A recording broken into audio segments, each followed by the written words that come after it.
Now, what exactly is this mysterious and enigmatic philosopher's stone? I do like Jung's notion that this gem of legend is none other than the humble human ego. How can that be, though? This seems a strange and counterintuitive idea. After all, the gurus and assorted personal growth coaches have spent their entire careers drumming into us that it is the ego that must be overcome. The confusion seems to be that we are mistaking the ego, that pure sense of self, with the inflated ego. Nowadays, we are all too aware of the proliferation of bloated and overblown egos. Too much detritus has been gathered, or more precisely, unconsciously accumulated and attracted. It is as if a dark, labyrinthine mass, obscure and beguiling, has become a shroud, clinging to and stifling that hidden gem. We house a dangerous and tricksy world that our conscious mind dubs the unconscious. Here be dragons. The ego is a mirror, on a lesser scale, of the larger conscious reality we inhabit, as can be seen in the symbol of the philosopher's stone, the circle within the circle. Such circles are precarious islands of order, totally surrounded by the infinite seas of chaos. Our conscious reality, then, is an adventure and an exploration into building and stability. Time is the backbone of this endeavor. It is a constraint and a restriction of freedom. Yet these shackles of reiteration are necessary. They allow for one thing to lead to another. Effect can follow on from cause, and the mercurial shifting sands of everything at once can be chiseled and hammered out to be set in iron and stone. Time allows incremental change, accumulation and scorekeeping. The mutable alien form is transformed into a flattened stability. Our world of manifestation, that churning millwheel of creation, can be symbolized as a triangle, the three forces weaving their spell like the sisters of fate. I am reminded of the Greek thinker Pherecydes' three divine principles, Zas or Zeus, Chronos signifying time, and the Chthonic, or what we might think of as earth, an active principle, the word rule or law, a passive principle, a moldable medium of memory and accumulation, and a third principle, a reiterative driving force. The three dynamic forces push and squeeze themselves into manifestation and stability via the four elements. A barrier is crossed and the unmanifested codifying drivers become turned to stone. This is a house of cards, though.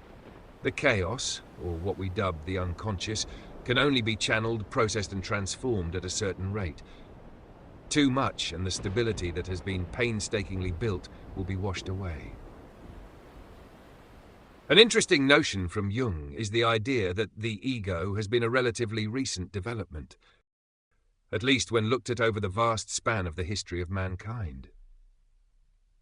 In the beginning, the sea of chaos channeled slowly into our fledgling experimental world, travelling straight through its denizens with little resistance to become their outer world.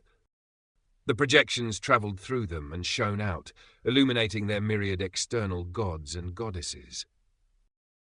These archetypes had no foothold in the people, so became part of the picture book, external world.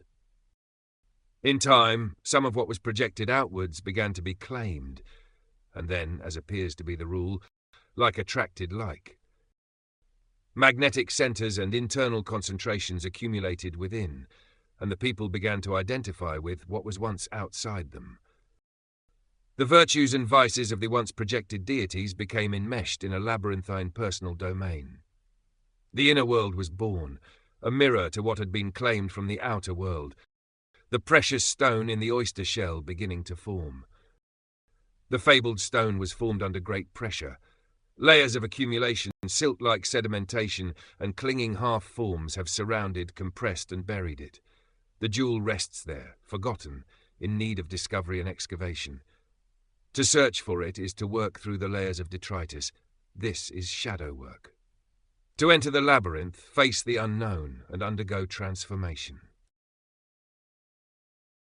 The sacred stone, or as we think of it, the ego, becomes emboldened and stronger through such shadow work. It starts to call out to us. What is unconscious must be made conscious. Our attention gives it form and allows us to apprehend it. The unconscious chaos, or what might be termed the creative wellspring, feeds through to be made firm and stable. Early people were channels for this. Their outer world was projected through them. As a greater sense of self developed through a clinging, identifying and claiming process. Layers of ideas accreted and the channeler graduated to the processor. The unconscious not only passed through, it was transformed, and in turn the processor was also transformed. A processor within a process, circle within a circle. The stone or ego is a perfect conductor. It is pure self-awareness. The magnum opus is to hone this jewel, to facet the stone and remove the clinging debris from this overinflated ego. The more that is processed through, the more that can be processed through. It creates a heat that burns away the detritus and shadow clinging to it. This is pain and suffering, though, for it feels like a part of ourselves is being sacrificed. The jewel, exposed and clear, bears a powerful load, yet it remains cool. Channeling, processing and transforming the sea of possibilities into a many-rayed light show.